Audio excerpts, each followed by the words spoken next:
Este fin de semana, el Teatro Popular Hermano Soler del Parque de los Venados fue la sede del primer simulacro de evacuación sísmica con animales de compañía. Vecinos, elementos de protección civil, policías, organizaciones civiles protectoras de animales y paramédicos participaron en esta actividad que tuvo por objetivo identificar escenarios que puedan ocurrir con los animales durante una actividad sísmica. De acuerdo al director de Protección Civil de la Delegación Benito Juárez, en la demarcación, el 60% de los habitantes son adultos mayores que viven con animales de compañía.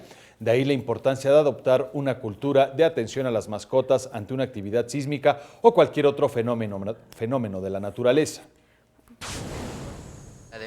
Ay, muy importante porque en el sismo pasado que desafortunadamente sufrimos en Ciudad de México, las mascotas sufrieron mucho, se extraviaron, fueron atropelladas. Hay mucha gente que sí los considera como parte de su familia y a la fecha los siguen buscando.